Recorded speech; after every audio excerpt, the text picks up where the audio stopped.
Hello and welcome to Road Atlanta for the Apex Racing League Touring Car Championship. My name is Peter Mackay, and joining me in the commentary box this evening is Sam Fitzpatrick, bringing you these lovely images of the Road Atlanta circuit today, and these very snazzy graphics provided by SDK Gaming is Samuli Kumo in the production booth. Sam, it's been a fantastic start to the season so far in the ARLTC. We were at Sonoma last time out, which was a whole lot of fun, but the twists and turns of Road Atlanta today. Yeah, this one's a pretty iconic circuit in American sports cars, but also iconic on iRacing. It's one of the oldest circuits on iRacing. These guys have done so many laps around this place, and it really is a favourite for them. You got the you got the S's near the start of the lap, and some brilliant overtaking opportunities at the end. It's known as a real roller coaster circuit, is this one. So yeah, very nice to host round 4 of the championship. Certainly is, like I say, one of the real old school circuits in the United States. A circuit you would only really get in that part of the world. Been running for, actually, it celebrated its 50th anniversary of competition last year. The first race it hosted was for Can-Am, when a certain Vic Elford put it on pole in a Chaparral, but Tony Dean went on to win in a Porsche 90802. A little bit less power for our drivers to worry about tonight, Sam, with about 350 horsepower in these front-wheel drive TCR machines, but it's this part of the circuit that they need to worry about, this long back straight that goes all the way down to turn 10A and 10B, the chicane. This is where there's going to be some great drafting opportunities and a nice long braking zone at the end to make some moves. Definitely. One day I'd love to set up Apex Racing League betting. Because I think you would have pretty short odds, as we have a side with FPS, and you'd have pretty short odds on there not being a race for the win down into that chicane on the last lap. These guys should stay close throughout, and that is such a long straight that the drivers should be able to draw alongside, and you can go on the inside and the outside through that chicane and get the cutback as well into the final couple of corners. We've had some photo finishes around this circuit over the years, and yeah, so I think tonight might well be the same thing. Janssen there doing a really good lap, considering that he had that huge slide. In fact, sorry, it wasn't an improvement on that last lap, so he stays in second place, but it still wasn't that bad. He was only 4 tenths off pole despite the slide that we saw, so still a bit of an improvement. George Simmons currently on pole position. The pole position holders has really swapped places a lot of times this season. Peter, we had that crazy end to road America where we had lots of drivers inheriting pole position. Then last week I think it was Savidovic, or last round it was Savidovic. Simmons not usually fights in pole position, but he's got provisional pole at the moment. He certainly does, yeah. And of course, here in the ARLTC Championship, it's a group qualifying session. It's really critical part of the race evening. And trying to position yourself correctly in qualifying is so important in these cars, particularly here at Road Atlanta with that enormous back straight, where the difference with being in the draft and not is, well, it's night and day, really. It is just... it could be the difference of 10 or 15 places on the grid. As you can see, the moment about half a second covering the top 13, and that's probably about how much you would be in place to gain going along that back straight in the heat of the draft. Now, this is one of this particular circuit, Sam, is so storied. It's got some amazing heritage, and it actually used to be owned by two brothers called Don and Bill Whittington, who were very, should we say, they were very keen amateur pilots, and they had 2 P-51 Mustang planes, which, I'm not kidding, they would radio in, get the race control to stop the race if there was one going on, so that they could land their planes on the back straight. That's pretty mad. It shows how long the back straight is then, doesn't it? That if you can land on a plane. Did they have the bridge there back then. No, and you didn't have turn 10A and B either. That came in after Don Penoz bought the circuit in the mid-90s. Okay. Still though, it's quite hilly. Yes. I wouldn't think that would be. I mean, I'm not an expert. I believe Heathrow is quite flat, as are all runways. So no, it's good on them. That's skill for you. Well, now hold your admiration just for a second, Sam. They did fund all of this by smuggling drugs. They actually sold it. Yes, then they sold. They actually They won Le Mans outright in 1979 with Klaus Ludwig in a Porsche 935 Kramer. And then they very quietly sold Road Atlanta to a guy called Randy Lanier, who was also a very successful IMSA racer. But then a couple of years later, he got caught for smuggling drugs as well and sentenced to life in prison. So it does have a seedy past as well, does Road Atlanta? Yeah, absolutely. That's pretty crazy. Currently watching Dave Baker on screen. I think we might be able to show you the championship standings on screen.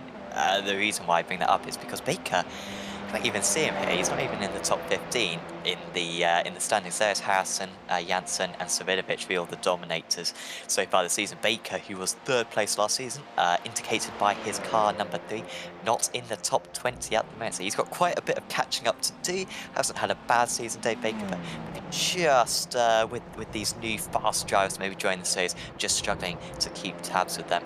In the amateur championship, Ben Gregory has a pretty strong lead at the moment. He's actually 12th place in the overall championship, showing how well he's done. But you can also see Mark Woodhouse also up there. Woodhouse has been very good in terms of pace this season, but Gregory has barely put a foot wrong and had a superb Sonoma round. And our favourite Adam Barth up there in 7th place, because he was spectacular at Sonoma. Hopefully he can keep that up in the US this week. Yes, exactly. They would call this, if this was golf, they would call this the stateside swing, where they would do a little tour of the tracks in the United States. And well, hopefully, as you say, Adam Bath can bring that momentum from Sonoma. And they're not wildly different circuits. There's, of course, quite a lot of undulation here at Road Atlanta, which there is at Sonoma, and some pretty big curbs to hop over as well, which these touring cars don't mind. They take it with glee, actually, to be honest. You can really launch them over and have a bit of fun. So we'll see what Adam Bath can do. At the moment, running quite mid-pack at the moment in his class, and that's what I think what's very important for these drivers to keep an eye on, particularly if you're in the AM class. There's not necessarily too much merit in getting in a big punch-up with a pro class driver. If they're a bit faster than you, sometimes it's better just to let them go and tuck in behind them. Sometimes it can be a little bit more to be gained, but it's all up to the situation and the driver at hand. That's qualifying over then, so the drivers will prepare for the opening round of the weekend, or of the event, I should say, here at Road Atlanta. Jason Cooper on pole position alongside Norbert Leitner from HM Engineering by just 17 thousandths of a second. Row 2 sees George Simmons and Carl Janssen, one of our championship contenders. Corentin Guinez, the Frenchman, lines up alongside Damian Harris in the fiercely forward car. Row 4 sees Kieran Harrison, the current championship leader and defending champion, alongside Real World Touring Car star Daniel Nagy. Row 5 is David Baker and Craig Williams, and Row 6 sees Vasily Zaitsev and Terje Flatten. Row 7 will be Wojciech Swaridovic alongside Marcel Tai, followed by Jack Sedgwick, Fraser Smith, Ben Gregory, Roman Vogler, Prue Betterman, and Robin Monster, making an all-Dutch 10th row of the grid. And while we're watching the drivers just all preparing for the opening round, you'll see the rest of the field filtering through. A huge grid of cars tonight here at Road Atlanta. Over 50 cars joining us tonight, and on what is, Sam, a pretty short lap. Yes. Hopefully they can all get round all right. We'll have a few drivers as well starting from the pit lane. Gaten Anger, I know, is one of them who will be starting from the pits because of various issues in the previous race. So it's slightly diminished, but yeah, we could have some drivers being lapped even potentially in these races, but as long as they finish within a couple of laps of the leader, they'll still score points. So that's what you need to make sure you do in order to get a few points under your belt. I'm really looking forward to this one. Mixed up grid, really, Cooper and Leitner with a brilliant qualifying. Let's see if they can keep it up for the whole race. Indeed, yes. You can see 3 HM Engineering cars there. They've got some alloys around them. So we're waiting for the lights to come up. Here they go, and they are out. We are racing in Georgia at Road Atlanta. Great start from Cooper there from pole position. Looks like he is going to make it into turn 1 nice and clean. Very, very important to do that. It can be very, very tight. Just a little bit off camber there. We see the whole field filtering through, then up towards the chicane at turn 3 and 4. You've got to be really careful here coming over the curb, not to get a slowdown penalty as well. George Simmons trying to move forward. Let's ride on board with Ben Gregory. This is, well, right in the eye of the storm here. Coming down, you can see just the snake of cars going down the S's towards turn 4 and then turn 5. Very tricky corner here, hopping over the curb. But Sam, they're on their best behaviour tonight. That's pretty good. We're going to have a couple of big reverse grids for race 2 and race 3, but nice job from the guys in race 1. Gregory just holding back a little bit. Svidovich down into 12th place, going up against Williams. These guys were in a battle. Oh, it's Jansen's off the circuit and Leitner as well. And those two come together. Simmons moves back up into 2nd place. Guinez also benefiting from that one, and Harris will try to take advantage as well in his fiercely forward car. Side by side are Simmons and Harris at the moment. It looks like, apologies, Simmons and Guinez. Guinez has the advantage. They're almost out of draft range of the leader as well. There goes Jansen holding off Harris. But a little bit of a hold up there at the front. Ooh, as we've got a team man car around. It's Mark Woodhouse who has spun. Fortunately, not too many drivers have got involved in that one, because that was potentially in the middle of the circuit. Oh, we've got a big crash for Gregory. I think championship leader, remember, in the amateur championship. Or was it Kidsley? Maybe you're right. I think it was, yes, I think so. No, it was Mark Johnson. Good, well spotted. Oh, that's big. That is really big. And I tell you what, Sam, when the grid's as big as this, you can't really afford to have a bad start and then get stuck down the far end of the grid. So let's see what happens. Does he? Oh, he gets a... Nothing Mark could have done there. He got a big old help. I'm sure the stewards will be taking a pretty dim view of that, I would be inclined to say. Now, for Cooper, this is a very important opportunity, as Guinez, Simmons and Jansen are all battling amongst one another. Cooper can actually try and get a little bit of a breakaway here, and if he could just lay down some purple sectors, if he can absolutely help it, he can break this draft early and then can control the race from there, which is quite a rare treat indeed in this form of racing. Yeah, that would be a real luxury for him to get an easy race win. Kidsley's just gone off the circuit, so I think you were preempting Kidsley's misdemeanor earlier on. But yeah, he's just had a little bit of an excursion. 35 car reverse grid for race 2. So as long as he's within that range, he should be in for a good result later on. But yeah, Cooper fastest up the race, although then he gets beaten. Look at Jansen there at 28.8. That is with the draft, obviously. That is still some impressive lap times, as Marcel Fritsch with a blown engine, I believe. He might still be able to get that back to the pits. Maybe he hasn't got a blown engine, but yeah, toe back. You should still be able to finish within... Oh, maybe he won't actually. I think he had to finish within 1 lap in this series in order to score points. We'll see whether or not he does score points, but he'll need a faster pair for that one. Yeah, that's not an ideal start, of course, but happening so close to the pit lane as well, where he's now going to have to take a toll, which will take a lot longer than just driving there on his own power. Notice there on the back of George Simmons' car, he's got a little Nürburgring sticker. I wonder if that's showing up on our feed as well. It certainly is on my feed here, and that's very cool indeed. Obviously looking forward to the trip to Nordschleife. No, it's not showing up on our feed, I'm hearing now as well, so I wonder why that's appearing on my feed rather than the others, but not to worry. Now, Cooper has not been able to make a breakaway. In fact, he's got big company here from Corentin Guinez, and look at Carl Jansen having a big lunge up the inside, and we know Carl Jansen does not wait for any opportunity. He just goes for it. Here he goes. He's going to hook it around the outside here, down to turn 13, and oh, dearie me, that's big commitment, but you can see the cars hopping over the curb there, proper touring car stuff, brilliant. Yeah, nice move there from Janssen. I mean, he can put so much faith in Simmons. Simmons, one of the highest I-rated drivers in this field, about 7,000 I-rating.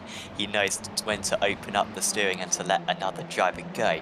That really does show how Janssen wants to get up the order. You can see Janssen there, 8,000 I-rating, showing the quality of this field. Yeah, Janssen wanting to get up a position. You don't want to be in 4th place with a couple of laps to go. You want to be in 1st or 2nd place with a couple of laps to go. And Janssen wasting no time whatsoever. So as we've seen in the past, not necessarily the best qualifier Janssen, but when it comes into the races, he really is the class of the field. And well, if it ends like this, I think he would retake the lead of the championship potentially, albeit Harrison only a couple of places behind him. Still, they're staying very close. The top 19 drivers, there's no gaps of more than 1 second. Really showing how evenly matched it is. Look at that stream of cars. So if you lose 1 place, then you're really at threat of losing 5 or 6. Yeah, Mikel Garcia doing a good job to just stay out of the way here. Of course, a lap down, he's been in for repairs on the opening lap. And oh, Mark Woodhouse, well, this has not been a good start to the day for Mark Woodhouse. He's been off the track a number of times. Not good start for the Team Mad driver. Yeah, and this is how it kicks off. Abbott on. Oh, Abbott kind of comes across a little bit there. Not sure what's going on there. Stu, quite an experienced driver. So yeah, odd one there. Yeah, we'll see what the stewards think of that post-race. But yeah, Woodhouse just a case of trying to finish from this point. The reverse grid certainly out of his opportunity. As we go back to live pictures, Hereford up into 33rd, he's got Billingsley and Shirley right on his tail. Quite a bit of damage as well for the Norwegian driver, so he's going to have a tough time holding on to that. Yeah, of course, these cars are on the new iRacing damage model, which is only selected to certain cars on the service, and they can be pretty brittle and pretty fragile. Everybody thinks that touring cars are made of tough stuff, but these cars, if you just nick them in the wrong way, you can be carrying some really hindering damage. So the driver's desperately trying to keep the car on the straight and narrow. But back at the front, still no movement. Cooper still holding the lead from Guinez, Janssen, Simmons and Harrison. And once again, Sam, Kieran Harrison just keeping everything nice and tidy, making sure he's in there in the fight, but not taking any unnecessary risk. And at the moment, that's why he's got that points lead. Yeah, he's managed this season very well. There's been a select few drivers with, when you look back at the season, you can't really pick out any mistakes that they've made, and that's really a testament to their driving quality. Janssen trying to get past Guinez here. Guinez holding it around the outside, having the inside through this one. A little bit of contact. It's still Janssen though with the upper hand. Now be careful, guys. We're seeing so many incidents at this corner in Petit Le Mans, and around this part of the circuit, it's very tricky to stay side by side. Guinez though holding on. Both these guys desperate for 2nd place. They make contact again. Can Simmons take advantage of this one? Simmons trying to get to the inside. Guinez curving off all the way. He was not going to let Simmons go down the inside whatsoever. Janssen pulls ahead and Guinez gives up eventually. He may have made himself a few enemies though in that one. And Janssen up into 2nd place. A 2nd behind Cooper, but that should still be close enough for the toe. And with 11 minutes to go, I think Cooper will probably be caught again. Well, that's an interesting one from Corentin Guinez, because I think that sets quite a precedent, I would say, for those drivers around them. I think George Simmons will be thinking, okay, it's like that, is it? Throwing huge blocks here, there and everywhere, weaving around on under braking. I would think that George will be thinking, okay, I'll just wind up one more time for my next counter punch. So we see Daniel Nagy using all the road and more on the inside there, following David Baker, and whoa, see me, Damien Owen Harris, well, putting a lot of faith in Daniel Nagy there, and Daniel giving him the room and the respect. Yeah, that was close. Nagy going for an ambitious move on Baker, thought better of it, and it's caused a bit of a hold up behind them. Now that's one of the apex car. I think that's Savidovic, really further down than he would like, passing with Flatson at the moment. Cedric, of course, a pro licensed driver, drives in the Porsche Esports Super Cup, only just behind these drivers as well. And Marcel Ty rounding out the top 15. It's just started to spread out now a little bit. We kind of got the top 5 with one another. Then we got 6th down to 15th. And then a little bit more of a gap just behind that as well, albeit those could easily close if they can get a few clean laps. Jake Robertson, of course, another World Championship driver, but in the Rallycross Championship. And he's kind of spent the whole season, Peter, in that 25th position. I think he managed to get a podium maybe at Sonoma in one of the reverse grid races. But yeah, very much staying in that 25th place with Jens Ledwig just in front. I'm just waiting for Jake to have even the slightest moment of oversteer so I can refer to his rallying skills, because I know you really like that, Sam. Oh, don't go there. I'm the world's worst for that, I'll be honest. But here comes Carl Janssen straight up the inside, and well, Cooper doesn't put up too much of a fight, but tucking right back in again. That's quite clever, giving himself a really good entry, knowing that Janssen was going to stuff it up the inside anyway. So thinking, right, okay, give myself the room and tuck back in behind the Swedish ace. Well, I tell you what, I mean, Carl Janssen, he really has been the hard charger. It's got him into trouble in quite a few instances, Sam, but I think, well, the regular viewers of the ARLTC this season are going to be treated to a brilliant kind of a really interesting contrast in characters and driving styles for this championship battles. It seems to me that Carl Janssen and Kieran Harrison are going to be the two major contenders, but what's really exciting is we see Jens Ledwig go off the track. What's really exciting to me, Sam, is that they go about their business in a completely different way. Yeah, Janssen has already got a pit lane start this season for a couple of small incidents, so the drivers can get a level 1, 2 or 3 incident, and Janssen got a couple of level 1 incidents, and if you get 2 level 1 incidents, you do get a pit lane start. So kind of just small, avoidable accidents for Janssen so far this season. Meanwhile, Harris has been as clean as anything. So that's really been his pro at the moment. And I think if it weren't for that pit lane start, I think Janssen would probably be leading the championship right now. So yeah, there is quite a contrast. Janssen really taking no prisoners, but starting to pull away a little bit. Harrison getting ahead of Simmons though, so up into 4th. Janssen now needs to try to really put some laps down and not allow Harrison into that lead battle. Try to put a couple of cars between him and his main championship rival. Sergei Glaskov, fantastic to have him in the championship. Oh, and Yaroslav Sebida, I believe both of these guys used to race in the UAV8 Supercar Championship on a Saturday evening. They might still do. In fact, so nice to see a couple of veterans from that series of years gone by battling with one another, both making their debut this season, and both very evenly matched it looks. Indeed, they are. Yes, they are dicing very nicely. Now we've got a message in on our YouTube chat. Thomas Race Engineering says, "Hey guys, first time watching. Hello, Thomas. I don't know if your surname is, or your middle name is Race and your surname is Engineering, but anyway, we'll run with it." He says, "Why are there some blue and some red markers on the timing screen? What's the difference?" Well, that's an excellent question. So the drivers who have a red marker to the left of their name, they are in the Pro class.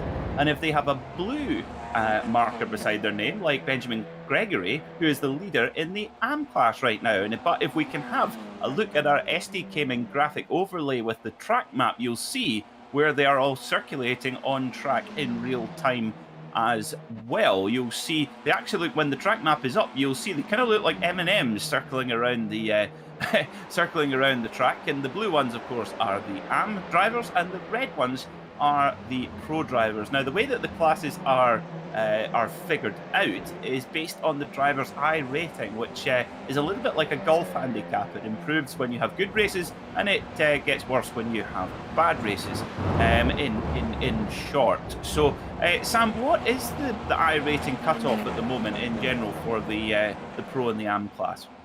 Well, it's a little bit iffy, but it's approximately 3,000.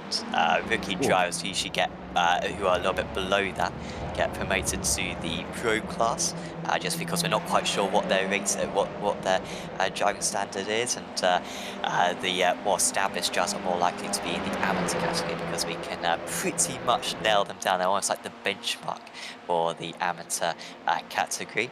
But certainly Ben Gregory is second place in the amateur category last season. No surprise, he's up there at the moment. Guinness has just gone up into second place. Cedric tries to go for a move on Savinovich, but there is Guinness. Venus, though, they're losing too much time to Janssen, so losing too much time to Janssen, gets up into second place. You can see Harrison is now right with these guys. So Harrison, who got heavily out-qualified by 2 of his teammates in qualifying. Big surprise that Harrison usually excellent in qualifying, but he does seem to have better race paces. There goes Harrison. This would be a bit of a surprise move on Cooper. He's very experienced in touring cars and also the Mazda MX-5 car, very successful driver in that car, but he is down into 4th position. Remember, starting on pole did Jason Cooper. George Simmons now just behind him as well. Hasn't lost quite a bit of time there though, and he's going to do well to catch up to the top 2 from here on in.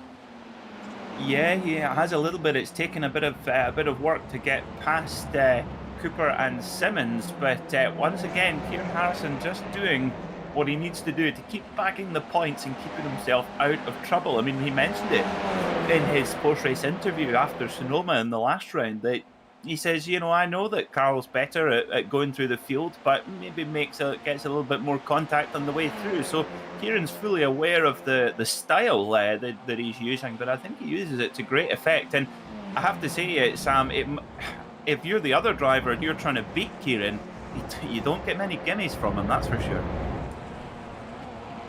Yeah, definitely. You're gonna have to work for it if you're gonna be able to get past Kieran Harrison. We're really bigging him up. I kind of hope Harrison makes a lap 1 carnage in race 2 and race 3, but we will see. 35 cars reverse grid for race 2, 38 for race 3. In all of our series in ARL this season, we've had tiny reverse grids, and finally tonight we've actually got some decent ones. So it's lovely to see. So really going to mix up the order for race 2 and 3. Roman Bokler in just his 2nd meeting, I believe, but another HM engineering car, so you can ensure that he is a very quick driver. He's battling with Zaitsev, who is also a new driver for Wild Animals, 2nd place in the Apex Racing League GT Team Championship. And Cedric, only just ahead of these guys. So Cedric, who you'd expect to be moving forwards, actually at a little bit of a threat of moving backwards at the moment. They seemingly have sorted out their little squabble for now, as Zaitsev setting his eyes up on the car ahead. It's one of the closest battles out on second. In fact, all the closest battles are near the front of the also. If we're not paying too much attention to further down, that is why these guys near the front are so evenly matched, nothing to split them, and we've got these long queues of cars forming up at the moment. None of these guys close enough for a move down into 10A and 10B.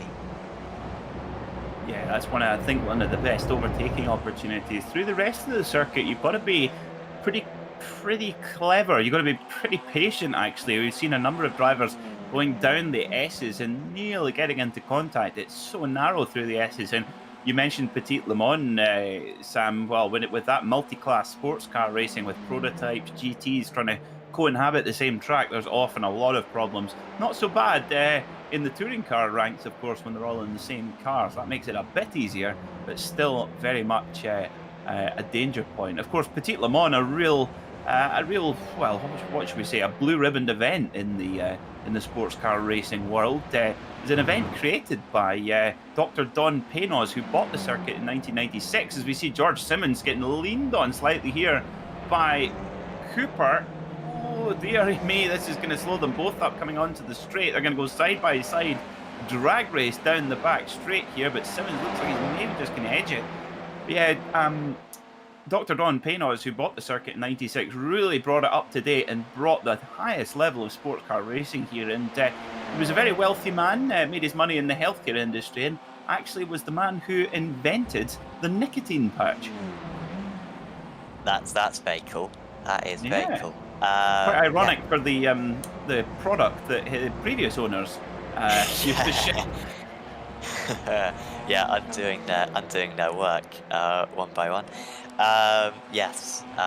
Someone's just asked us on the YouTube chat, Stuart Taylor, what to expect from Amsterdam. I would just say I was heartbroken when I found out that the Stuart Taylor who signed up for our GT Trophy Championship, I might talk about that a little bit later on, isn't Stuart Taylor who is Chamber F1. It's not the same Stuart Taylor, unfortunately. But as an amateur driver, pretty much the exact same, but of course the amateurs are in their own championship. So you get your own prizes for finishing high up in the amateur championship, and own trophies as well, which is pretty cool, as this is the last lap of the race. Janssen just with a big enough gap. Guinness has been closing that gap. He was a 10th faster on that last lap. I think if we had one more to go, I'd probably fancy Corentin Guinness for the race win.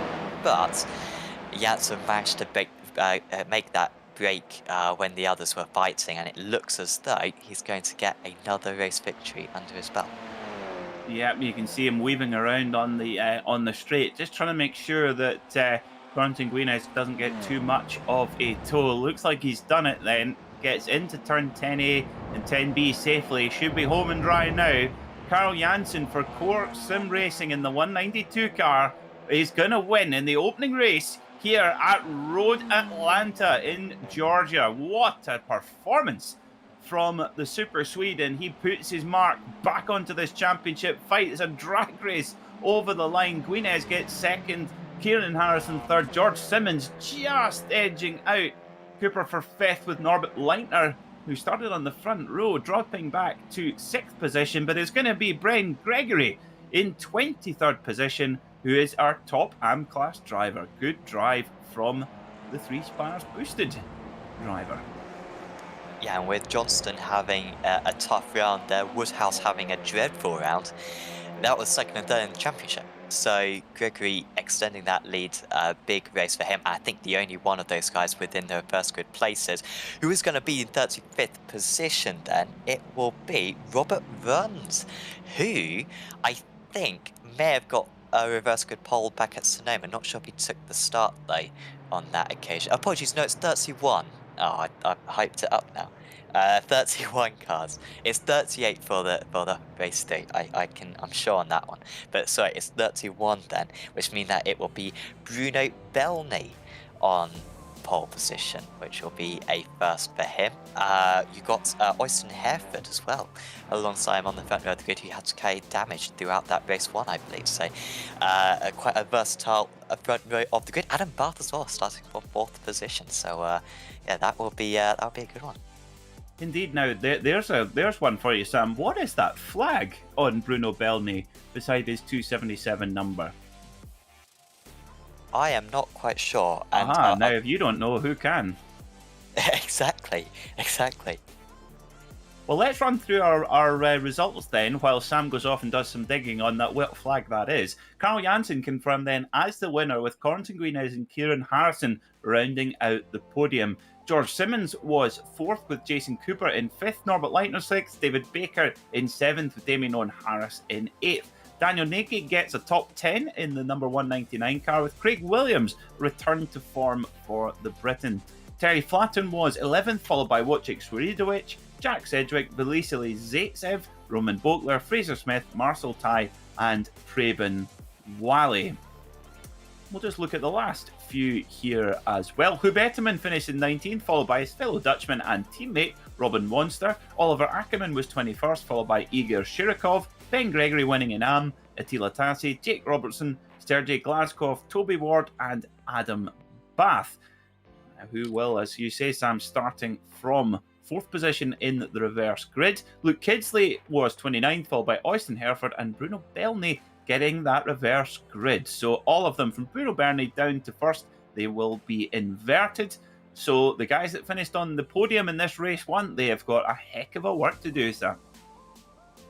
Yeah, lots of positions to gain. I am frantically looking to find what flag it is. I believe Sam's beat you to it. Oh no! Well, I know it's in the Caribbean. I need that, but I couldn't remember exactly what it was. Where did Sam put it? Aha! Here we go. Martinique. Nice one. I've been learning about that one at uni, actually. complete coincidence that I've been learning about Martinique in my university. So, yeah, yeah, dearie me. Yep. Need to be studying rather than practicing for the Daytona 500, Sam. I don't think anyone practices for the Daytona 500, is it? I'm Then you going to thought- offend some people here, but it's quite easy, isn't it? Oh my. I don't even know what to say there. Even Andrew Woodhouse got that one. Oh no, yeah. Woody's on the flags. He's beating you at the flags. But anyway, you can see here our drivers lining up for race 2 of the evening, all the way back underneath the Suzuki GSX-R bridge. So it's a heck of a train. Surely you can get away with a bit of a jump start there at the back. But of course, every driver got their own set of personal lights to follow. You can see there's Adam Bath sitting fourth on the grid as well. Watch out for Luke Kidsley. Of course, Luke was involved in that little bit of rough and tumble at the start in his Team Hesketh racing machine. Now, as you can see, a lot more AM-class drivers here as well, gathered at the front of the field. You can see their little blue designation to the left of their name, stating that they are in the AM class. So the Norwegian driver, Hereford, starting in second, and Jake Robertson starting 7th. They will lead the pro class off the grid, but we've got the lights being prepared. We have 1, we have 2, we have 3, we have 4, we have 5, and we are go here in Brazelton, Georgia for race 2 of the ARLTC Championship. Through we go, down towards turn 1, and Hereford in the pro class is looking to try and get a move there. Whoa, and Belney, Belney has to back out of it. We've got a, oh dearie me, we nearly saw Kidsley getting to the back of Belney there as well. They get through, there's got one of the full Sen cars rolling off into the gravel. That's Preben Wally trying to get back on safely. He does so. Oh, be careful, there's Cornton Guinez as well. Our podium finisher from race 1, and whoa, we've got a problem there as well. Now, is that, I think that might be Woodhouse again getting into a little bit of argy-bargy. Yeah, I think it was. Oh, wow, that was a car going straight back onto the circuit there. I don't know if that, that was Guinness there. And so that's one of the heavy hitters from race 1, having a heavy hit right there. John Billingsley with a problem. Oh, Belney from the lead, the Martinique driver, and he's down into 6th position. We saw a few cars going off at that corner earlier on. They got away with it, but Belney with a lot of a slow up. Hereford, Bath and Kidsley having a superb battle. Well, Hereford's just cleared off at the moment, but Bath getting ahead of Kidsley. This is for the lead in the amateur category. Ward and Glasgow pretty close as well. And these guys losing each other a lot of time. This top 10 is massively dispersed already, and it's giving the Norwegian a fantastic chance at getting a race win. Would it be the Martiniquais for a Martinique driver? I'm not sure. Maybe their anthem is the Martiniquais instead of the Marseillaise, possibly. Oh, we got a side car on the inside. Apologies for deviating. Jake Robertson with the oh, we got another slowdown. They're everywhere. Oh, that's going to be another slowdown as well from Kidsley. I think he seems to cut turn 3 quite a bit, and he is really struggling at the moment. He was right up there with Kidsley previously, but a slowdown on the opening lap around this circuit can lose you so much time. Oh, absolutely it can, yeah, and it actually can leave you pretty vulnerable for being hit by a car following from behind, so you've got to be super careful. Now, Attila Tassi, of course, one of our Hungarian drivers with real-world touring car experience, up into 5th position, so watch for Attila in that 149 car, making good progress. But I tell you who's making the best progress so far is Adam Bath for Alpha Tauri. No, I'm going to start again. Alpha Tauri touring. Sorry, I'm just take over.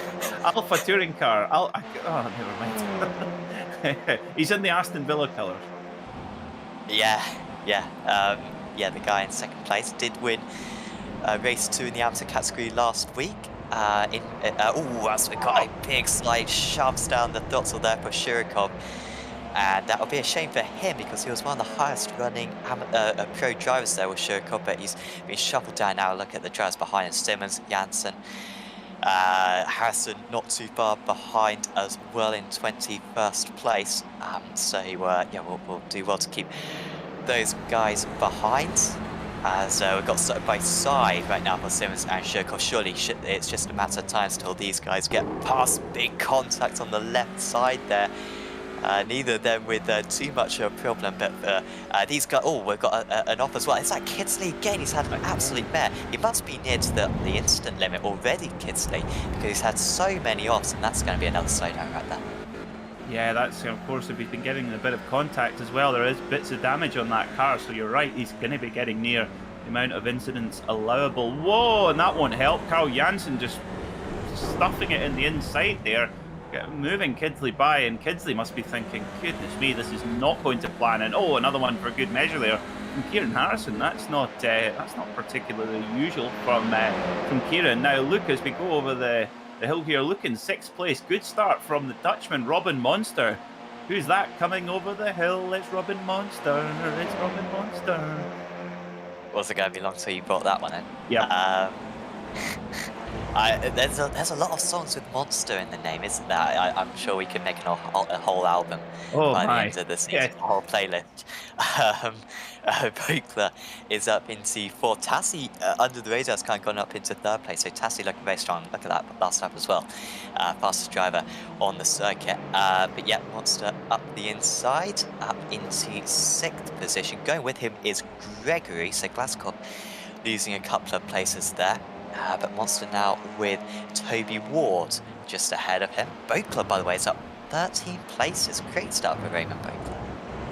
Very good indeed. Yeah, Roman Bokler, the flying Frenchman, with a bit of real world touring car experience as well. And I have to say, although we're missing Bobby Thompson tonight, who's been involved in the championship so far, and we've unfortunately not seen Ash Sutton so far this season, but it appears that we're getting a growing number of real world touring car racers coming into ARLTC to sharpen up their skills, Sam. Yeah, I think there are 4 of them at the moment. It's 4 or 5 at the moment, I think, of real life drivers, and yeah, a couple of them are touring car drivers as well. Also in the Apex Racing League GT Championship, we've got a couple of real life drivers, of course. So it is awesome to see these guys transition over to the sim world, especially during the off season, as Williams and Simmons. Oh, that's a crash for Harrison. He's going to skid across, and he hits Simmons. Not that he could do anything about it. And Robertson went off as well, just missed the corner, I think. But it was Simmons who he hit, and Simmons probably with quite a bit of damage here. He will do well to finish this race. And, that went in slow motion right there. That was a huge instant. Well, I think we'll try and get a replay of that if we can. Damien Owen Harris was just sort of on the quarter panel there of Harrison, and I just suspect we'll need to get another look at it, but I wonder if Kieran's not seen him there. He's moved across, not knowing that he's there, and it's kind of flipped him around. So here we go. You can see Damien Owen Harris in the yellow and black bumblebee coloured fiercely forward car. So there's Kieran on the right-hand side. I don't know. I wonder if it was maybe Damien who didn't see Kieran, possibly. I don't know, but either way, it's resulted in Kieran going... But I mean, to be honest, that could have been a heck of a lot worse. He almost threaded the eye of the needle completely backwards there, going through turn 10A and turn B. Goodness me, what a dramatic beginning to this race. Good work from Robertson as well. He missed the corner. I think if he had taken the corner, he would have got hit, so he just didn't take the corner, lost a bunch of places, but better than having your steering bashed in, I guess. And of course, no fast repairs for these drivers, so if you get steering damage, you're going to get no points. 75 points for the race win, so that could be quite important come the end of the championship. Negi in 15th place. He's got Janssen now right behind. Janssen with quite a bit of damage for himself, so he might be struggling down the straights. He's got Harris right behind. Harris was very quick in race 1, as he has been through the entirety of the season. Zaitsev also making up places. He's battling with Sedgwick here. I think that is a move there for Zaitsev, trying to get this move consolidated. Sedgwick with quite a bit of damage, but that's not perturbing him at the moment. The British driver stays in 9th place, but they are holding each other up a lot. Yeah, and Jack Sedgwick, you see, a huge amount of damage on the front bumper of that Audi. It looks like it's been a bit on a multi-car prang up on the outside lane of the M6, the natural habitat of the Audi A3 saloon as well. It's Bruno Bellini. He's dropped back to 13th position from pole. It's not been a great start to the race from the Martinique driver. Now, I've just had another look at the replay of that incident there. Kieran Harrison driving perfectly straight, and Damien Harris just sort of moves across. I hope that Damien didn't see him, because if not, it was a little bit on the clumsy side. But yeah, not ideal, and that leaves Harrison with a really big mountain to climb throughout the rest of the meeting, as we see Craig Williams having a huge lung up the inside there. Gets the move done, and yeah, certainly turn 10A and 10B proving just as much entertainment as we expected it to. Yeah, and Janssen just threading the needle there. Ooh, that was very nearly a crash there. Yeah, Janssen driving brilliantly through 10A and 10B, managed to get past Harris by going to the outside of him, I believe, and then felt like he would just overtake Negi as well whilst he was at it. Negi gave him room, thankfully, and yeah, Janssen absolutely executing that chicane perfectly. So nice job there. He's been able to leave Harris behind a little bit, put a car between them. And so now trying to get past Bellini. Bellini's going to have a very tricky end to the race. He's done well because he dropped down to 9th place on that one. He's done well not to lose too many places since then, but now he's got all the top guys from race 1 trying to get past him. So he's going to lose a lot of places in quick succession here. There goes one of them. Janssen up into 14th.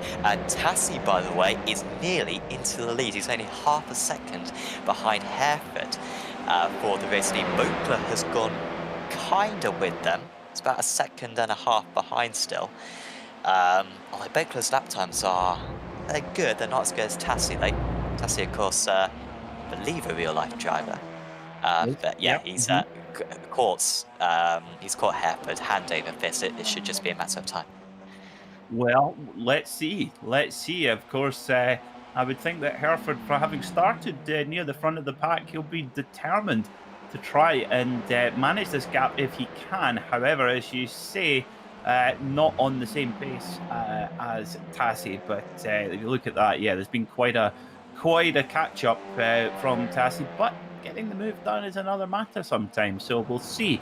But and if this is the thing, the Roman Bokler in third there, just at the back of shot, he will be hoping that these guys have a little bit of a nudge up, and hopefully that allows Roman Bokler to catch up. Of course, must also mention Adam Bath in 4th place, leading the AM category right now, and he's in touching distance of these leaders as well. So if they have a bit of a pile up, Adam Bath could be on for an overall podium here once more.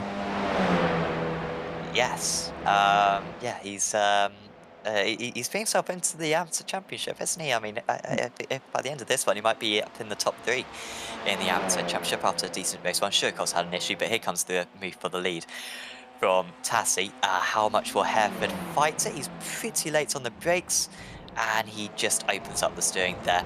Bokler was really hoping that Tassi would get held up a bit more. If Bokler got into the toe of Tassi, I think he'd have a chance at the race win, but now that Tassi's let free, he is the overwhelming favourite, I think, for this race win. Bokler needs to just try to pick off Hereford ASAP. Yes, he does, and if he can do that, then Bokler, remember, set the fastest lap of the race last time around before that one, so he does have pretty strong pace. So if he can get past Hereford straight away, he'll need to do it on this lap. You can see he's getting held up already at the S's, and you never know, he might be able to try and chase down Attila Tassi. He maybe has time left, but he's going to have to get this move done quick. We might even see a move into turn 6, which is sometimes possible. We saw Carl Janssen get it half done, having to use a little bit of quarter paneling to get through, but it is possible. Yeah, it's tricky because you're guaranteed to lose time, aren't you, if you do go for it. And now Bokler trying to keep his foot in, so much more speed there, but he's lost probably about half a second with this move. and gap up to 1.5 seconds. That's about where the draft kicks in, but from that distance back, it's very weak. So Bokler would need to have quite a pace advantage now to get within Tassie, albeit down the straight. He seems to have good straight line speed there, does Bokler. So yeah, we'll see. Yes, he did, didn't he? He didn't get the best of exits, and didn't really get much of a slingshot either, but still able to drag past Hereford's car. So interesting there for Bokler. Maybe got the now. Forgive my ignorance here, Sam. I presume the rear wing can be adapted on this car, can be adjusted depending on how much drag you wish to have. I'm going into the garage settings right now. I don't know. It doesn't jump out at me, to say the least. I think there may have just been a big crash, because Yes. well, a few drivers have come in. Harris and Negi have come into the pits. I don't know why. Probably instant limit actually. That they've just had to serve. Here we go. I think I heard a crash hit, and I saw they were mega close to one another before this. Oh, a little bit of a collision there. Oh, what's? I don't know what Negi's doing there. He's going to get a penalty for that. Very, very strange goings on here at Road Atlanta. We've got Belnick getting a new set of tyres. I don't know how much use that'll be with five minutes to go. But Daniel Nagy, yeah, all the way to the back of the pack now. So just shows you that you've got to be careful how much you're getting your elbows out here in ARLTC. Now, I've just had a look in the garage myself, Sam. You can't adjust the aerodynamics at all. So it's not as if Bokler's got a less draggy car. So that is really interesting one there. Yeah, maybe just got a cleaner car than everyone else. He's bringing the gap down to the leader, so this race is still on. I thought Tassie had it in the bag, but no, it's still going to be close between the top two.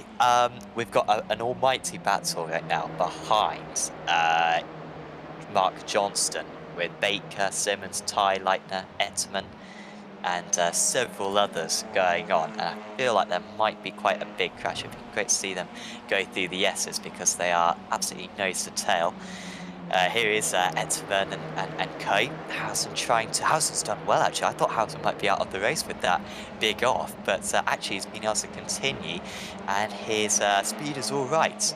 So finishing further down in this race too, at least will mean that he'll have a higher starting place for race 3.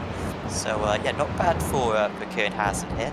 That could have been a whole lot worse for him. Yeah, and he should get past Etterman and maybe Leitner as well. Albeit Leitner, of course, qualified on the front row of the grid, has had a very quiet race, quiet meeting since then. But 23rd place, along with that top 10 in race 1, would be a good points haul for him at the moment. Here is Ledwig. He's going to get overtaken by a few cars, I think, coming up.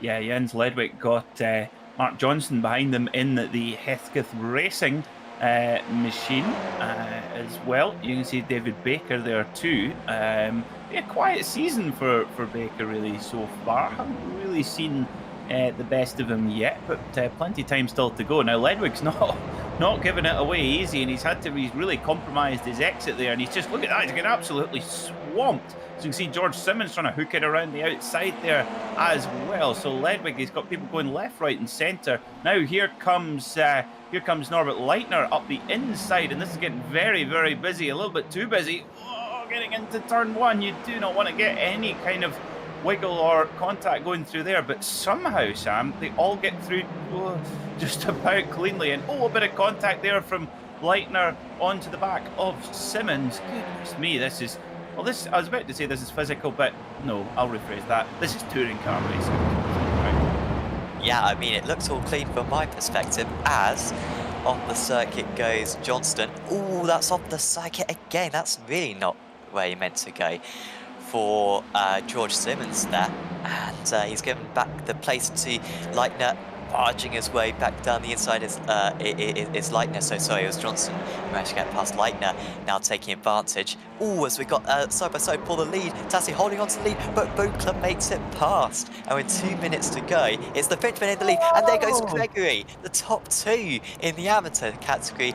Bath and Gregory slide off the track, and it means that Sergei Glazkov, the Russian, is up into the lead in the amateurs. Oh, what a pity there to see a really strong run from both Adam Bath and the other drivers as well, just going into turn 10 again on the braking zone there. Just if you move about in that braking zone, you can really get caught out quite easily.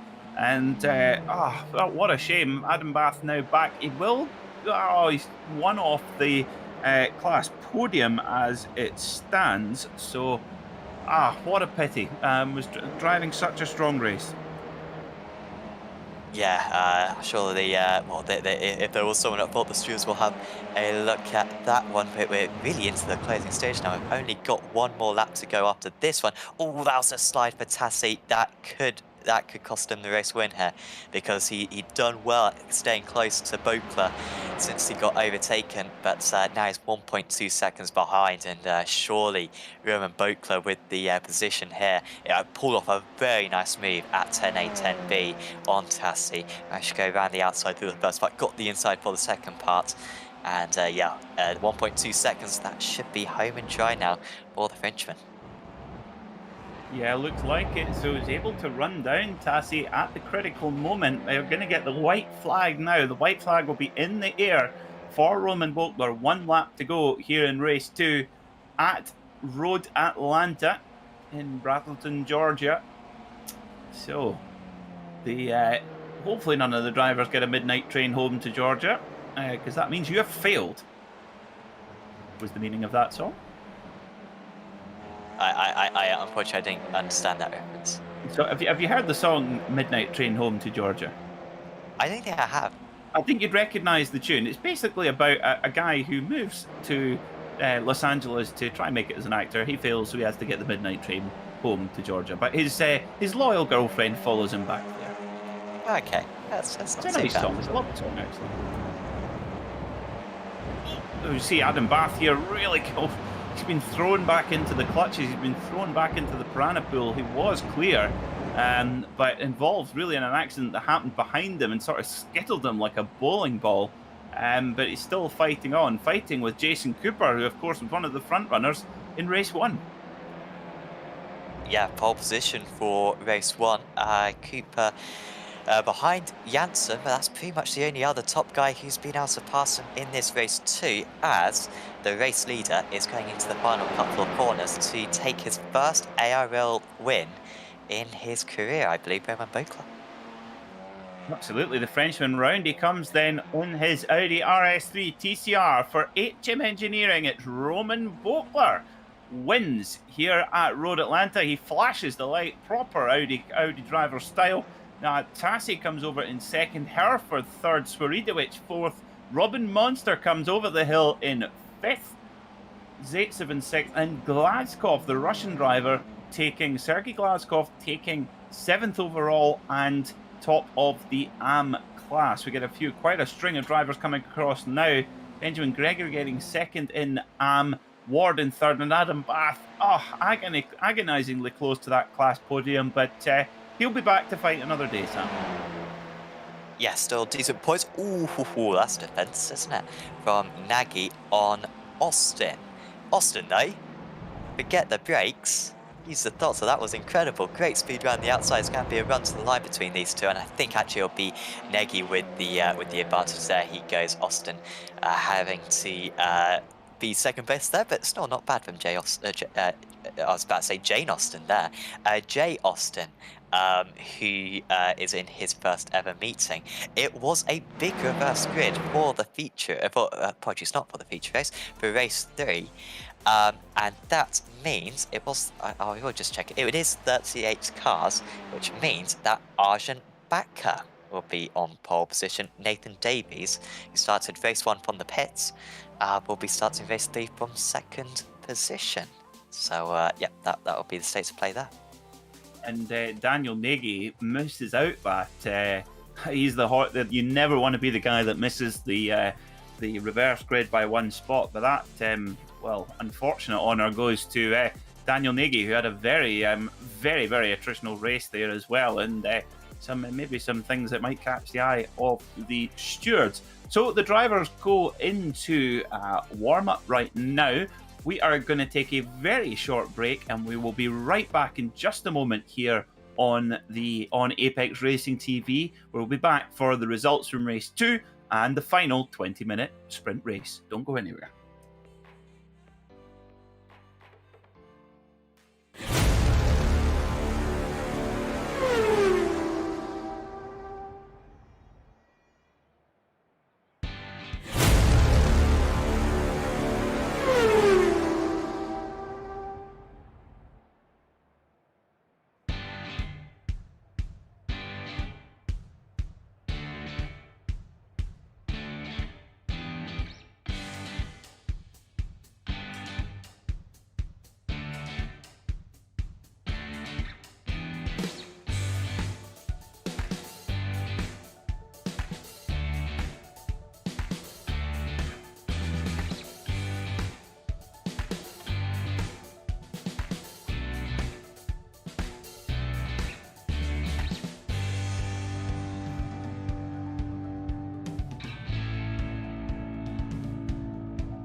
Virtual Racing School was developed to provide support to the next generation of sim racers.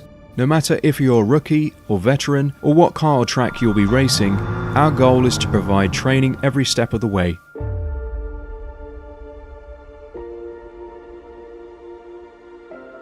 We found that iRacing can be quite difficult without proper training. There needed to be a way to prepare for on-track racing. With VRS, you can literally learn from the best sim racers in the world, including 4-time NASCAR iRacing World Champion Ray Alfalla. And Ray Alfalla is a 4-time champion of the NASCAR Pekin Freeze iRacing Series. 3-time iRacing Grand Prix World Champion Martin Kroenke. Martin Kroenke becomes a 3-time world champion. Rallycross World Champion Mitchell de Jong. Mitchell de Jong is now champion for the iRacing Rallycross World Championship Series. And many other top sim racers. Data packs include everything you need to start learning. Our World Championship coaches create the data packs by setting a hot lap or a series of fast laps for you to compare, analyze, and replicate. Data packs also include a tutorial where the coach points out techniques they use to hit the fast lap. This gives you access to the latest driving techniques and setups before you even hit the track. Sign up for a free account and download the VRS telemetry logger.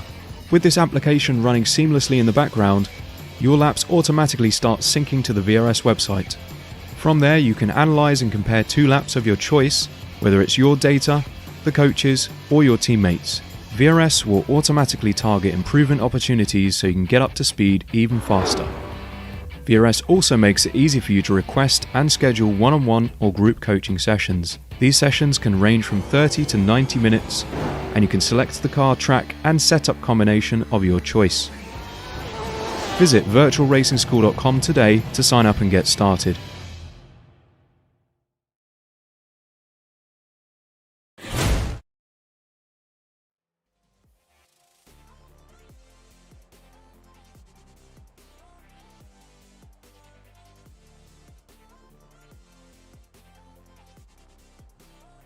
Welcome back to Road Atlanta, where we are preparing for the third and final 20-minute sprint race here in the Apex Racing League Touring Car Championship. Our drivers are just lining up ready for the third race of the evening. We've got the Dutch driver, Arjen Bakker, on the front row of the grid, leading 4 AM-class drivers, followed by Davies, Marshalsea and Rund on the first 2 rows.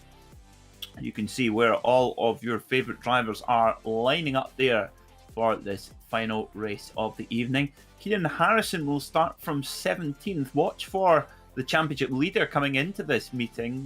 He's got a little bit of a point to prove, Sam, after that unfortunate incident in race 2 there.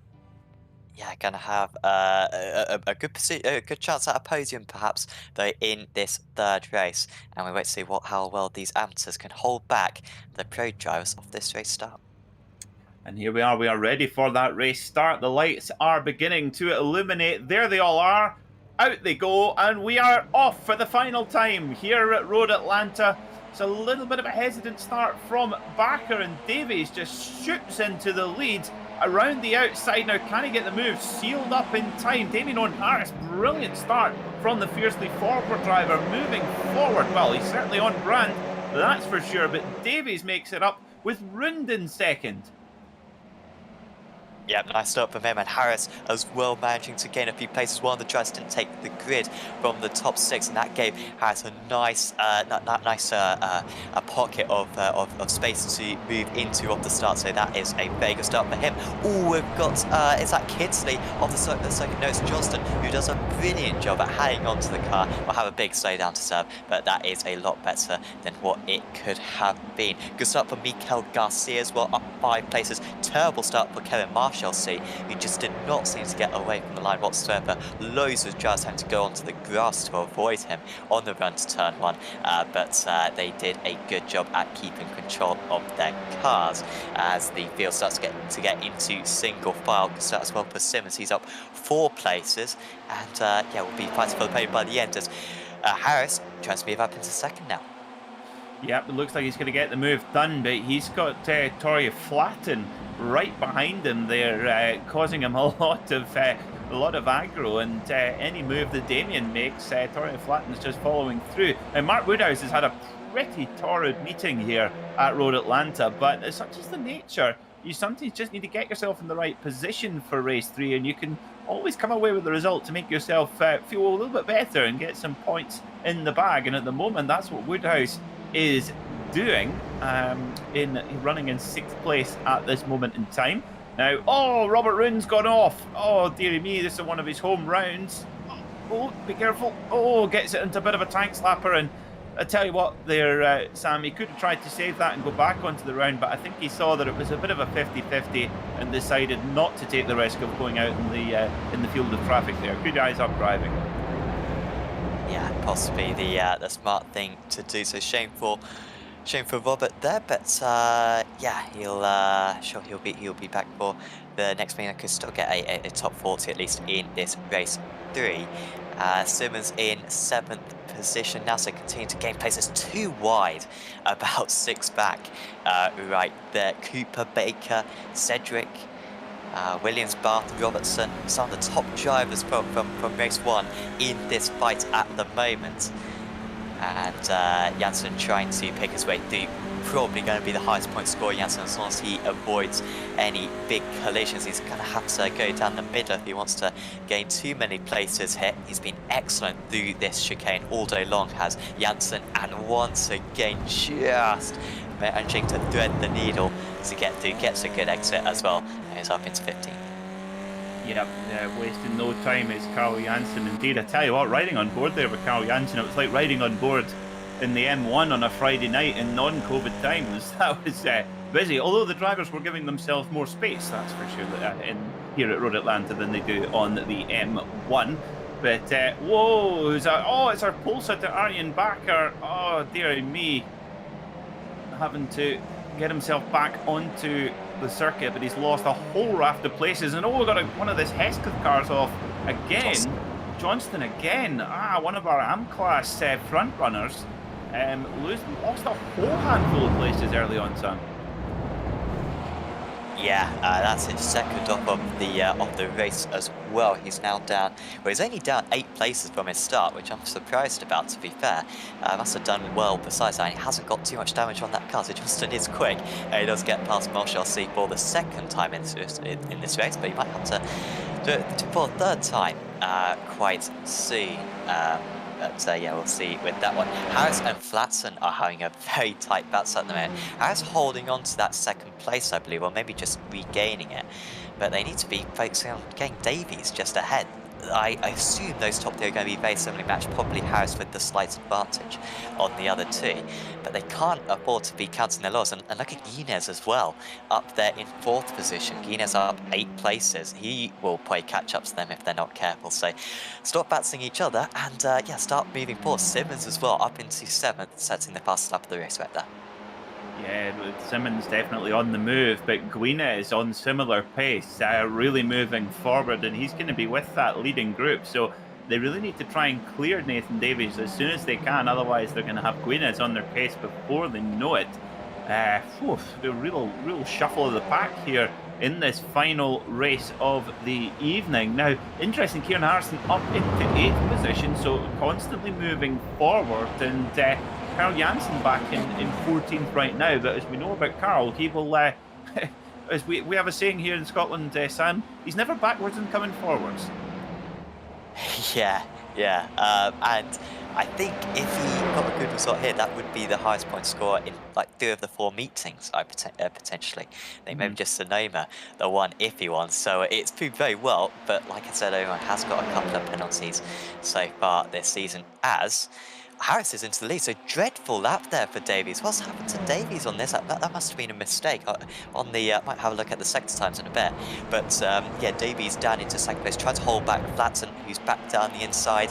Again, guys, come on. Think of what's ahead and think of what's behind as well, because Guinness is right on the tail. Now they're bump drafting one another. Guinness is surely going to get past Davies here. Oh, he might be able to get into 2nd place here. That was ambitious. And that was risky, but it's worked out. He's up into 2nd place and has got his sights now on the race leader. And that's actually been really damaging for Flatton, because Flatton lost all his drive and Davies snicked by. And now this is interesting. Of course, we, from the luxury of our sofa or from the commentary box, we can see which drivers are in AM and which drivers are in Pro. But there is another way to tell. If the driver's number starts with a 2, they are in AM. If it starts with a 1, they are in Pro. And I have to say, having had a go in the ARA Porsche Cup, Sam, I have to say that's really helpful, because if I see a car that's near me that comes up behind me with a 1 on it, I'm more than happy to let them back. Yeah. After you, on you go. That is the best way for these guys to realise that you may see the 1 and the 3 out there. That indicates the last season position Harrison, the defending champion, hence the car number 1, and Baker there with the car number 3, because he was the 3rd position last season. Of course, we can do all of these fancy stuff thanks to our graphics provided by SDK Gaming. Provide our overlay. SDK Gaming also do a brilliant heads-up display and is the must-need app if you're doing streaming, or yeah, even if you're just racing. Some fantastic information can be provided for you. So do check out SDK Gaming for all of that. Indeed, and also we've seen that George Simmons is again. Oh, this is almost as if he's done that at will for us, Sam. George Simmons putting in the fastest lap of the race again. Now, the Apex Racing Academy, of course, for those of you who are watching who race on iRacing, I think it just can't get any quicker. A lot of the time it can come down to a couple of things. One can be coaching, and the other can be the car setup, and both of those things George can help you with, and he's one of the coaches in the Apex Racing Academy, and do check that out, Apex Racing Academy. Just give it a search on Google, and you'll get directed there. And if you're looking at George thinking he's going pretty quick, well, you can get the setup that's on that car via a subscription with Apex Racing Academy. Yeah, along with loads of other cars, pretty much every discipline on iRacing, including Rallycross actually as well, of which Apex has many drivers in the World Championship Series available on there. poor Flatson, he hasn't hit the wall. Wow. That was Davies perhaps going a bit over defensive. Well, I think that was Davies being very generous, letting up the position. Nice work there from the Welshman, but he's given up a few places. With that, yeah, too nice, too many manners. Well, I think he was making up for lack of manners on the straight. I actually think he ran flattened onto the grass on the straight. It just when I caught it out the corner of my eye, and so I was just taking a sip of water there with my mic closed, and well, it nearly ended up all over my screen because I was like, oh dear me, he's getting run onto the grass here. But oof, that was flattened it very, very well, not to end up in a big shunt there. Held it together well. And here we go, Carl Janssen moving up into 10th place. So he's making up spots. Whoa, and Leitner tries to fit through there as well. Past Mikel Garcia, who had a disaster in race 1. And he's thought, no, you're not having it. And oh, Nathan Davies' run comes to a close. And oh, it was a heroic drive. But do you know what, Sam? I think when you get involved in a punch-up with the Pro Class guys, you might get trampled on. And that's what's happened to Nathan Davies there, I think. Yeah, and he was fighting with a lot of pro guys, also fighting with Mark Woodhouse as well, who he lost out to as Guinness has taken the lead. Guinness into the lead. He's caught Harris very quickly there, actually. And so the Frenchman, the French guys on for 2 wins. That's a 3 tonight. Cedric, meanwhile, versus Williams. Williams has had a tricky meeting. Always in the war seemingly around that 10th place. Flatson off the track. He's down into 7th place. They're the 2 leaders. They've really made a jump for. I mean, Simmons is quick, but even if these guys fight, I don't think Simmons will be making up a 4-second advantage easily. But Harris was faster than Guinness, I think, in race 1. So I think he'll still be able to stay close. I think this might be that last lap battle that we've been craving all day. We got a bunch of that at Road America. I've been a little bit compromised tonight, but I think this one will be going down to the final few corners. Yes, I can assure you it will. These guys, Quentin Guinness and Damien Harris, race wheel to wheel in another TCR series here on the iRacing platform, which I have the privilege of commentating on as well. And yet the Guinness usually seems to have the measure of Damien on Harris, but recently Damien's actually been able to get that odd little win in there too. So I'm sure he will be, although Guinness has gone by, he won't be letting him get away. As you can see, they're just having a little bit of a weave about going into turn 10A and 10B. So we could see a real ding-dong battle, a grandstand battle here for the lead. Yeah, hopefully. That is Flatson back up into 6th place, then past Woodhouse. He will be getting valuable points after having a couple of iffy rounds. Woodhouse has been quite up and down so far this season, but at the moment, Gregory's having a bit of a tricky race down in 32nd place, so could perhaps be good news for the 2nd place in the Outer Championship driver. Where's the big battles going on? I think actually it looks like there's going to be a move here between Etzman and Harrison. Harrison can't quite get past. It'd be quite odd if we got Guinness, Harris, Simmons and Harrison, and Etzman for that matter, up in the top 5 for this race too, because that would be almost a race 1 finishing order. All these top guys managing to get their way back to the front. Of Simmons has a big off. He was trying to make a break for it, but that's not going to help his cause, and these guys are now well into his slipstream. They are, yeah, and they'll know that he's pushing beyond the limit slightly as well. So Huberterman in the Ferry Monster, I love that name, the Ferry Monster Audi TCR team, which is actually a real world racing team. They raced in the Creventic 24H series, which travels all over the world. And actually that particular series, Sam, they're traveling to Sebring next year, I think it's 2022, I believe, for a 24-hour race. Now, they always say the 12 hours of Sebring is harder to get to the end than 24 hours of Le Mans, so goodness knows what the 24 hours of Sebring is going to be like. Yeah, that's going to be absolutely crazy. I mean, that'll be quite a car breaker, I imagine. And yeah, very little run up as well around sunset and stuff. Harrison going up the inside of Etterman again. He should have the upper hand this time, but Etterman's put up a brilliant fight. Very clean car as well, so it should be quick down the straight. But finally he gets past Flatson as well, taking advantage of this one. And that's a lovely move through the right-hander to move up into 5th place. What was that livery? And the team name is very good for Etterman. I do like Flatson's livery as well, as Gregory has a big off. Seen plenty of them so far tonight. Flashes the lights and you'll get a slowdown for that. Yeah, he certainly will. Sometimes that can happen. It's such a roller coaster, white knuckle ride going down the S's at Road Atlanta. Next time, of course, our fellow Squadra Course commentatori, Esports team colleague Sam, our colleague Jim Hodgson, has driven around quite extensively at Road Atlanta. He's actually raced here, so we'll need to ask him what it's like going down the the waterfall, the helter-skelter there in the opening S's. Yes, lives fairly nearby in Georgia. It boggled my mind when he said that he just casually done a few laps, you know, around this circuit. I would like to be him. Bokler, race 2 winner, remember? Up into 23rd. That's 15 places gained now for Roman. And he's just got past Mark Johnston.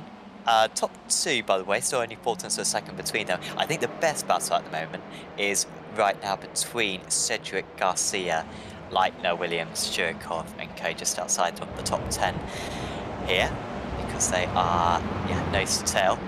Garcia's done great to hold on to this, actually. Had an awesome start, did Garcia. Hasn't really moved forward since then, but he hasn't moved backwards, at least. He's holding on to 11th place, very much not letting these guys past. But there's quite a queue now behind them. Remember, Cooper in 15th place got pole position earlier on, so he's no slouch. And you've also got Baker and Cosneely, the driver who won race 2 earlier on today, Tassi, just behind as well, as that is the gap between the top 2. Harris seemingly quite happy to stay in 2nd place here, but he's going to have to pull the trigger soon. Yeah, I think he's got to try and make a move on Guinez as soon as he can. Guinez, once he gets out in the front and he leads, he's got such a good rhythm, and I often refer to him as the Laurent Aiello of sim racing. Of course, Laurent Aiello was such a good touring car driver in the late 90s in the Super Touring era, and he used to drive the Nissan Primera Super Tourer, which doesn't sound very exotic, but oh my word was it. It was a serious bit of kit at that point. Basically a Formula 1 car with doors and number plates almost, and mud flaps. And Corrington drives like him. Once he's in the lead, he's just very, very difficult to break, and that's really what Damien has to try and do, but it's very much easier said than done. Of course, Green is so consistent, and I think they probably are going to take it's going to be close. I think they might take the white flag, possibly. No, it might be 2 or 3. It might be 3 laps to go here at Road Atlanta as well. So as they come on to the back straight now, here's another scary Road Atlanta story. Sam is on this back straight here. Mark Donoghue, when he was testing a magnesium chassis Porsche 917 Can-Am car with 900 horsepower and only about 600 kilograms of weight, the whole rear bodywork flew off going along here along the back straight, and basically took him with it, and he thankfully survived it, but suffered a terrible leg injury. So this back straight, if it could talk, it would have some stories.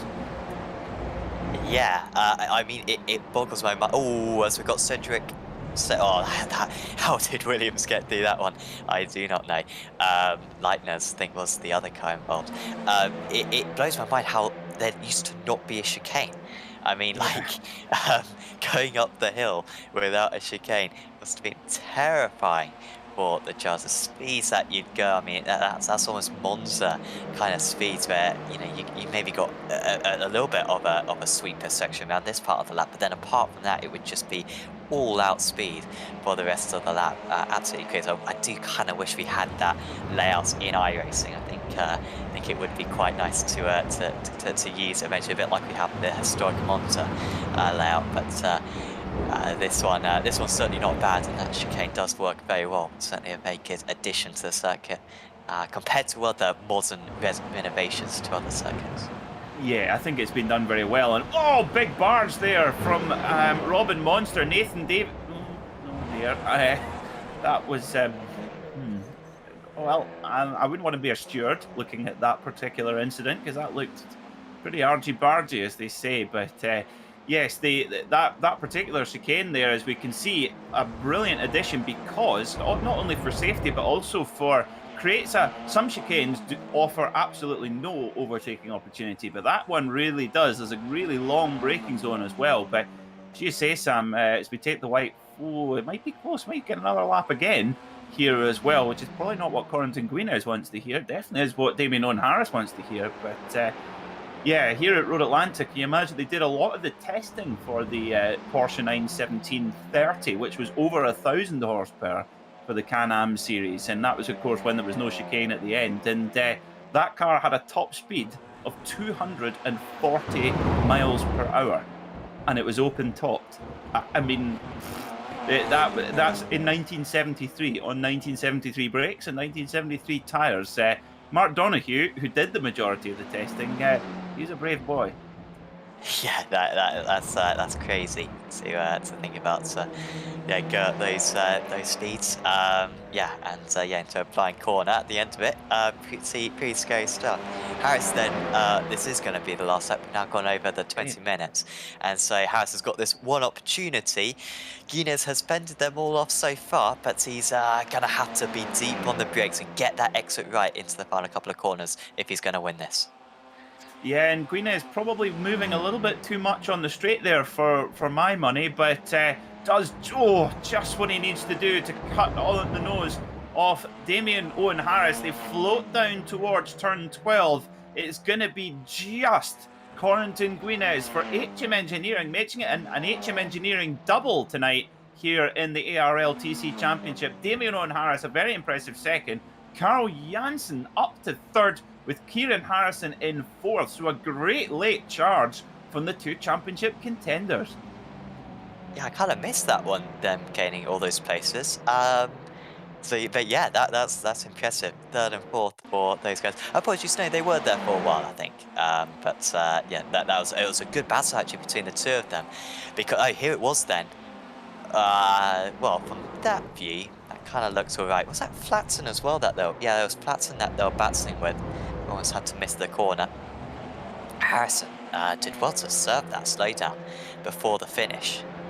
I think it was odd for Harris, who seemed to slow right before the finish as well. Maybe he had a slowdown as well. But yeah, that was very tight down into the chicane. Yeah, I feel that we're not going to hear the end of that one. There was a lot going on in that particular battle and the kind of desperation of the last lap. And yeah, just looking at the replay, I think we'll, like you say, are you on stewarding duties for this particular championship, Sam, or are you excused from this one? I may or may not be. Okay, right. There's a couple of other people who it could be, but yeah, we'll see. I would take the night off. I don't think you want to be involved in that one. Dear me. Well, that's touring car racing, and that is touring car racing at its best. And Corentin Guinez holding off a really strong challenge from Damien Owen Harris, because Corentin ran down Damien pretty quickly there, but once they were locked in a battle, he could not escape from Damien. Yeah, it looked when we were on the onboard as though Corentin did have a little bit more pace. It seemed like Damien was struggling to stay with him through the first part of the lap, and maybe it was just the draft keeping him in play. But Corentin had all the moves covered, didn't he? He kept that car clean, didn't have any aero damage, which was compromising him down the straights. And Harris never really got close to making the move. He got alongside on the outside, but never managed to get alongside for 10B. So was a good drive there from Guinez. Maybe his first race win of the season after a little bit of a tricky first three meetings. That's some redemption for him right there. It certainly is, yeah. And there's your confirmation, just edging Damien Harris out for the win here at Road Atlanta. Carl Janssen finishing third, just winning that last lap battle between Kieran Harrison and now, interestingly, where Toria Flatten has dropped right off. I wonder if that's maybe to do with slowdown penalties or something. Nowhere to be seen on the results. Hub Etterman was 5th, George Simmons in 6th, and Mark Woodhouse wins the AM category by a huge margin. And of course, he will get an enormous chunk of points over his rivals there. So actually, a meeting which started terribly has been fantastic in the end for Mark Woodhouse. Marcel Taib was 8th, followed by Craig Williams and Norbert Leitner rounding out the top 10. Igor Shorokov was 11th, followed by Jason Cooper, David Baker, Mikael Garcia, Attila Tassi, Fraser Smith, Wojciech Spiridovic, Daniel Nagy, Roman Boltler, and Jake Robertson. And the rest of the AM class podium, Tim Perry in 21st and Mark Johnston in 22nd. Jack Sedgwick was 23rd, followed by Gaten Anger, Vasily Zaitsev, Martin Shirley, Marcel Frisch, Adam Bath, Jens Legwig, and Sergei Glaskov rounding out the top 30. Ben Gregory was 31st, followed by Oyston Hereford, Oliver Ackerman, Nathan Davies, Bruno Belny, the Martiniquez driver. Terje Flatten finishing classified 36th after being in the fight for the podium. So obviously a penalty applied to Terje Flatten's race time. Arjen Bakker, our pole sitter, finished in 37th, followed by Toby Ward, Robert Rund, Kevin Marshalsey, Baron Glover, Andrew Brema, Jay Austin, Paul Coburn, John Billingsley, Robin Monster, Luke Kidsley, Rob Sanford, Yaroslav Kabula, Preben Wally, and Stu Abbott, rounding out our 51 runners tonight in the Apex Racing League Touring Car Championship. And Sam, I see we have our very own Adam Bath in to have a chat. I think we do. Would you like to have a chat with him, or shall I deal with him? Well, actually, I tell you what, if you don't mind, I'll have a wee chat with Adam this time as well, because Adam, welcome to the Apex Racing TV commentary box first and foremost. Now, you and I have some history at this track, because my first ever broadcast on the Apex Racing TV was here at Road Atlanta with your good self. Oh yeah, was it the Israel League? It was indeed. Yes. Oh god. And I tell you what, I much preferred commentating on it than driving at it. That's for sure. Now it was. I tell you what, Adam, we were watching your race 2 run with real enthusiasm. It was such a strong run, and unfortunately getting involved in what seemed an incident that started behind you. Just tell us about it a little bit. Yeah, when it happened.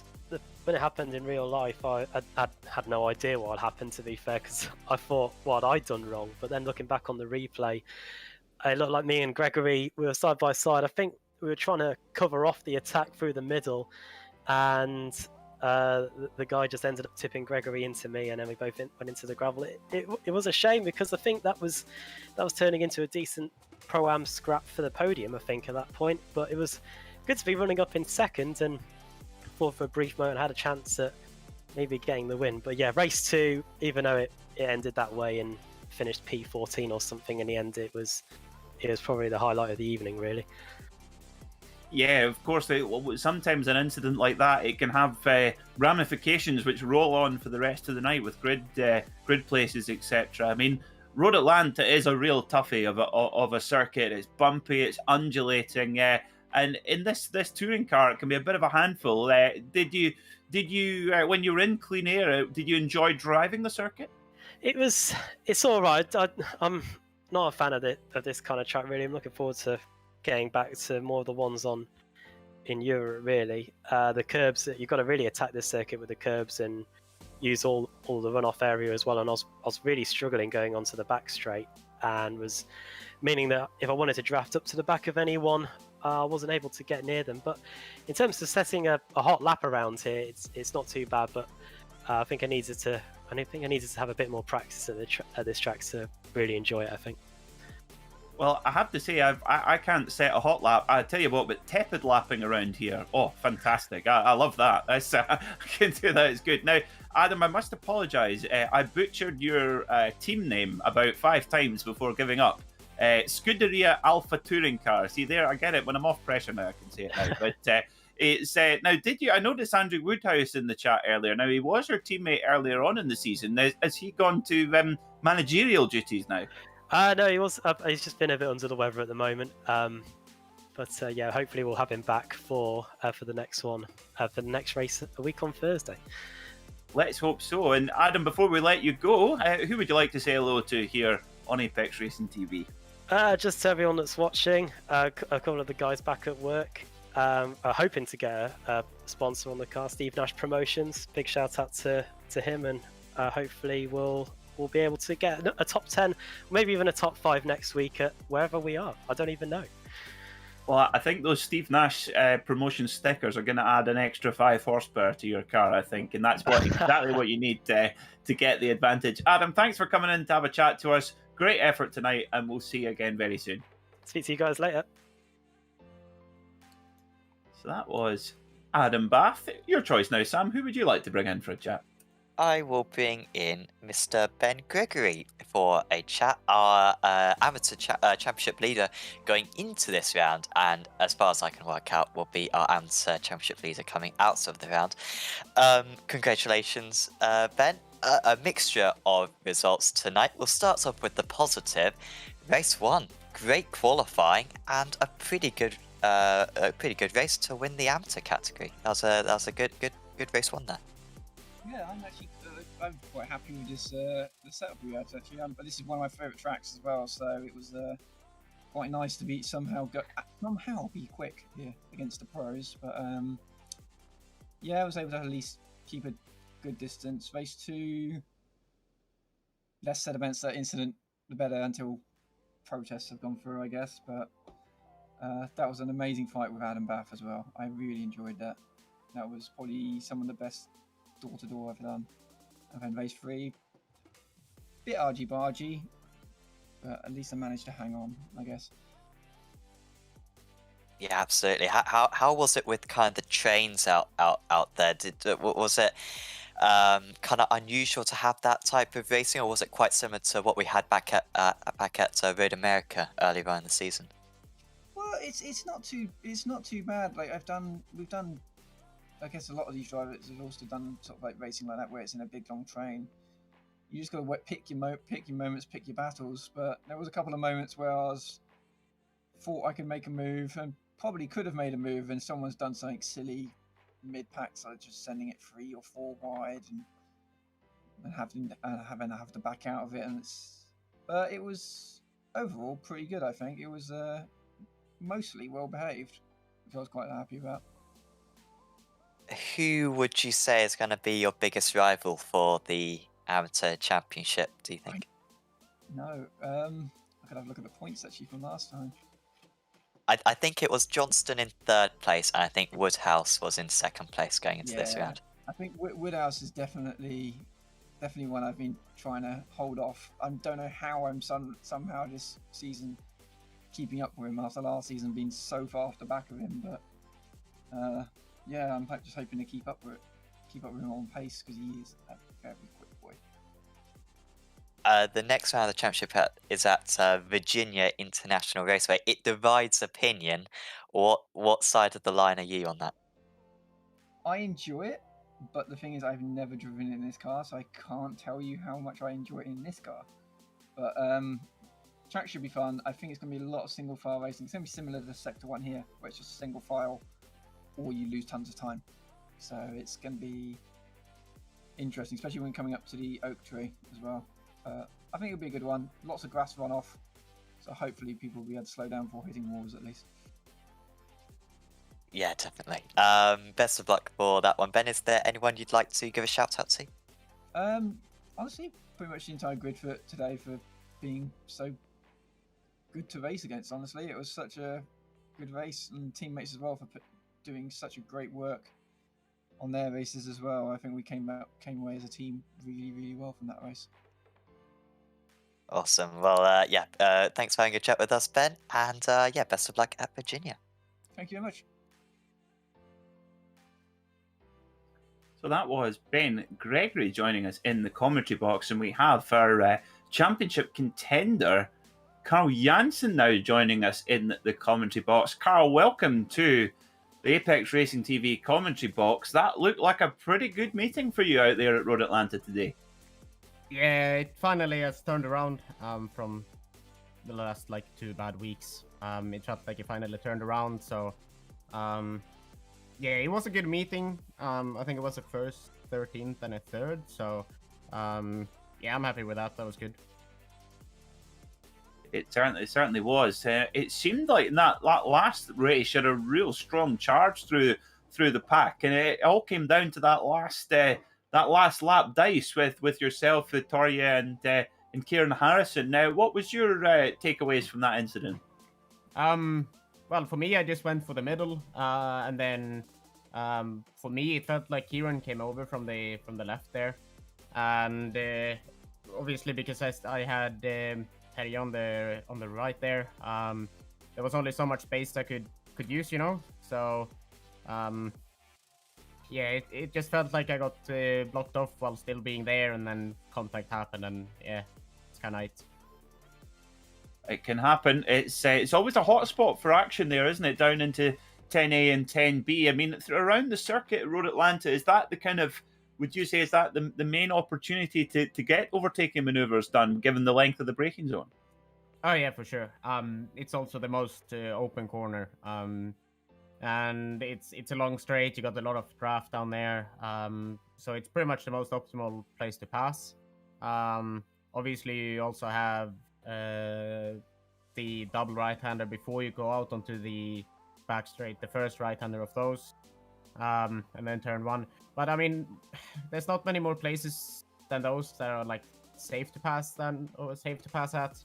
Obviously, you have like turn 2 and 3 there, up at the top of the hill, but those are really sketchy instead. So, yeah, I would say it's like the last chicane is the best place to go. So. Yeah, absolutely. And finally, Carl, next week we're off to Virginia International Raceway, or VIR as it's known. For me, I love the track, but it does seem to be a bit divisive in the iRacing world. What's your thoughts on heading there next week? It's a great track. I really enjoy it. Good man. It's one of the tracks that I feel like has been forgotten a little bit, because the racing is always good around there. And it's such a technical track, and I quite like those tracks. It's a little bit different compared to like the bigger track like Spa, Monza, Le Mans, you know, those tracks where it's more straight line speed and just like the corners are quite easy. While VIR is definitely one of the most technical ones that we will ever go to, I think. So yeah, I really enjoy it. Always have. So yeah, I think it'll be good. Well, if you a little bit of homework for you, Carl. If you go into Amazon Prime and type in "Dinner with Racers," there's actually a program about VIR, and if you like the circuit, I'm sure you'll enjoy hearing about its history and stuff like that. So check that out, and maybe it'll give you that last 100th of a second for next week. Carl, thanks so much for coming in to chat to us, and we'll see you again very soon. Yeah, later, guys.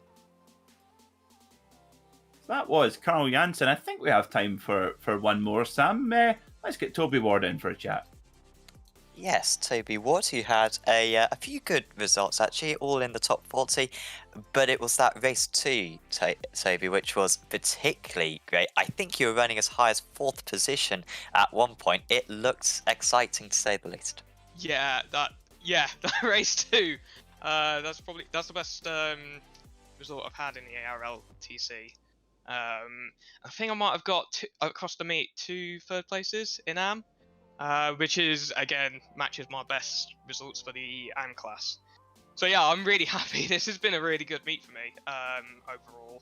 I love Road Atlanta. It's probably one of my favourite tracks on the calendar. So yeah, and in terms of boosted, it's going to really help in the teams championship. I'm just hoping we can continue it, because last season, first half we were leading all the way, and then we managed to lose it to .exe. So hopefully this season we can keep the good progress going and win the teams championship for AM. Absolutely, yeah. When you're sitting on the grid, what position do you like to be sitting on? I mean, what do you like starting up at the front, or do you quite like the challenge of starting near the back? Oh, that's hard. I think in the first race I prefer being more towards the back. The pros tend to be really chomping at the bit like during the first couple of races. And then I particularly like being at the front during the second race because I generally prefer to defend rather than attack. And in the second race today, we managed to just get a breakaway pack going between a couple of the AMs. And that really helped us out because all of the pros that were behind us that got reversed, they were busy fighting each other and losing time because of that. So, yeah, basically either end of the spectrum, just not in between where all the fighting's happening. Yeah, I think that's probably smart.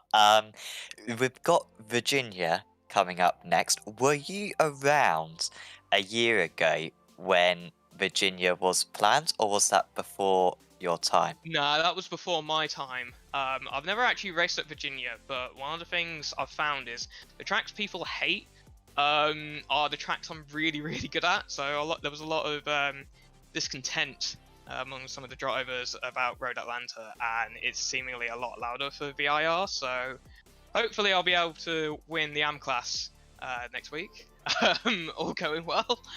But yeah, I'm looking forward to the challenge, you know. I'm still going to be doing my relatively conservative driving style, just letting past the really quick guys and just trying to stay on track because it seems to work. And it was definitely one of the reasons why I got 6th in class last season. So yeah, looking forward to it really. Definitely. Is there anyone you'd like to give a shout out to? Yeah, I'd like to give my thanks to all the Boosted boys. You know, they do all our setups and like strategy, that kind of thing, and it really helps us out.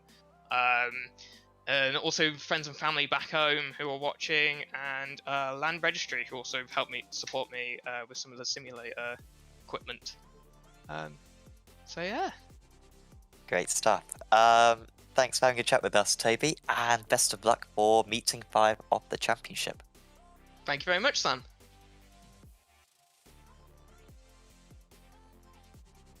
So there we are then. Looks like we are all done for the evening here on Apex Racing TV. We hope you enjoyed this broadcast of the Apex Racing League Touring Car Championship. Join us again next week, Thursday the 18th of February at 8 p.m. GMT for the next round of the championship at Virginia International Raceway, or VIR as it's affectionately known as, a fantastic race circuit in Danville, Virginia. Myself and Sam Fitzpatrick will see you there, and thanks for watching.